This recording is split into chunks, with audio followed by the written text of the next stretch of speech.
Tendremos otro paráclito. Esa es una promesa que hace Jesús, la promesa de darnos el Espíritu Santo. En el Evangelio de Juan, en el capítulo 14, versículos 15 al 18, leemos: si me aman, guardan mis mandamientos, y yo pediré al Padre y les dará otro paráclito para que esté siempre con ustedes. El Espíritu de la verdad, a quien el mundo no puede recibir porque no lo ve ni le conoce, pero ustedes lo conocen porque mora en ustedes y estará en ustedes. No los dejaré huérfanos, volveré a ustedes. Esta enseñanza de Jesús nos muestra a nosotros un diálogo que Jesús tiene con los discípulos. Allí, terminada la última cena y empezando el camino hacia Getsemaní, les habla de otro paráclito y les hace una promesa, la promesa de ese paráclito, del Espíritu de la verdad.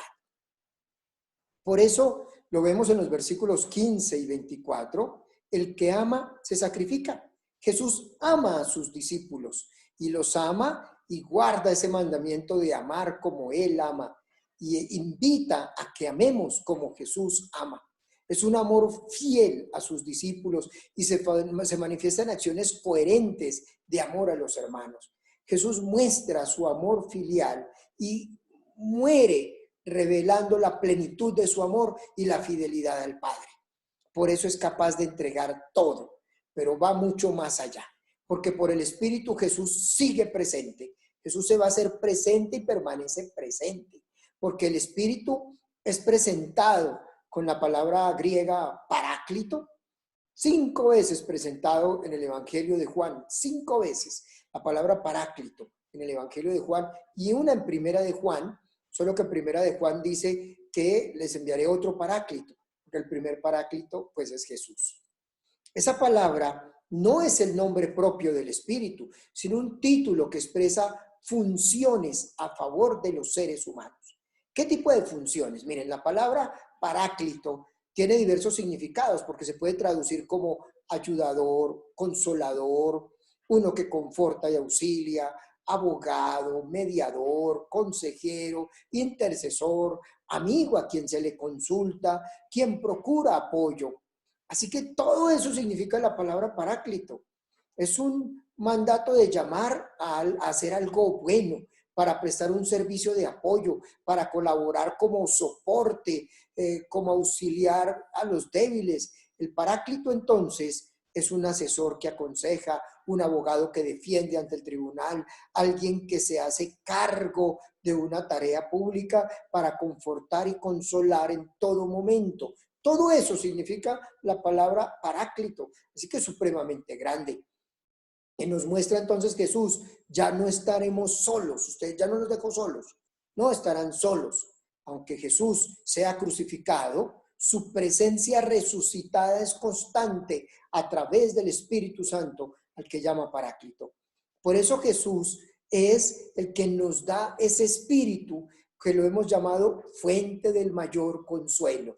Claro, ante esa situación de los discípulos que se van a quedar sin Jesús físicamente, necesitan este espíritu paráclito, fuente del mayor consuelo. Qué maravilloso es ver este espíritu. Pero además de que le llama el espíritu paráclito, ya lo expliqué. Ahora mire, también le dice el espíritu de la verdad.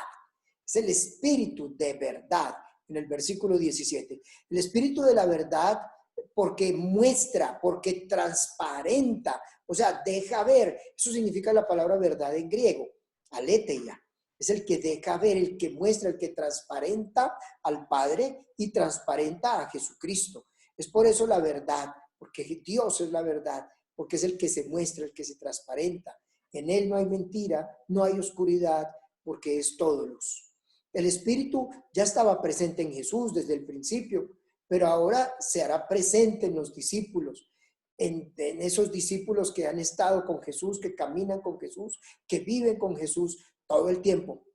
Cuando Jesús falte, viene el Espíritu para estar allí con ellos y nunca lo abandonará. Jesús no nos deja huérfanos ni desamparados. Nos da el Espíritu Paráclito que nos muestre la verdad y que nos acompaña. El mundo no lo recibe porque es opuesto al plan de Dios. El mundo, como opuesto al plan de Dios, no puede recibir el Espíritu Paráclito porque no le ve ni le conoce. porque no se da cuenta, porque quiere lo inmediato, lo pasajero, lo práctico, y no se da cuenta que el Espíritu nos lleva a algo mucho más grande. Entonces eso inmediato, pasajero, ya se aleja del reino de Dios.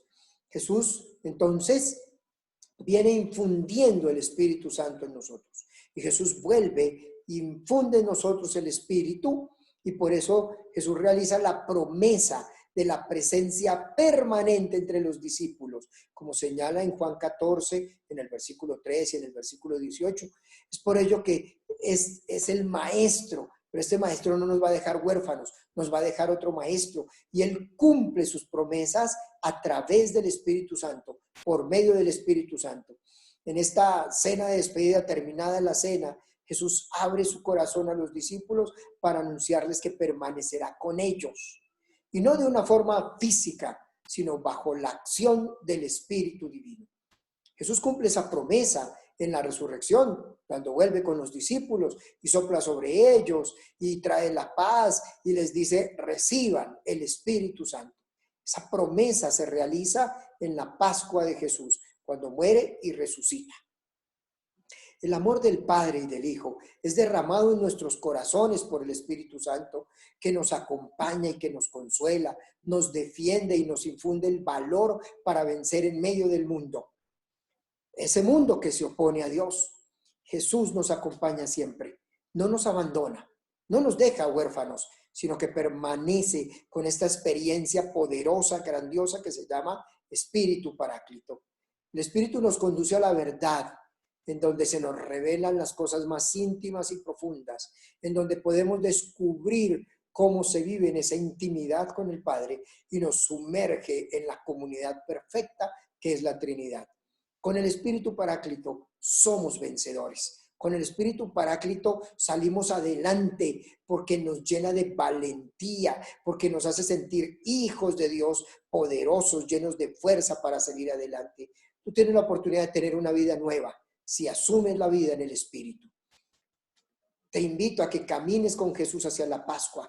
Vive con él la Pascua, resucita con Jesús y llénate de la fuerza del Espíritu para vivir victorioso, para vivir poderoso y lleno de fuerza, de amor, de vida. Yo te invito a que hagas esta oración conmigo y que la repitas conmigo. Oh Espíritu Santo, amor del Padre y del Hijo, inspírame siempre lo que debo pensar, lo que debo decir, cómo debo decirlo, lo que debo callar, cómo debo actuar, lo que debo hacer para la gloria de Dios, bien de las almas y mi propia santificación. Espíritu Santo, dame agudeza para entender, capacidades para retener, método y facultad para aprender, sutileza para interpretar, gracia y eficacia para hablar. Dame acierto al empezar, dirección al progresar y perfección al acabar. Oh Espíritu Santo, llénanos de tu fuerza y de tu poder.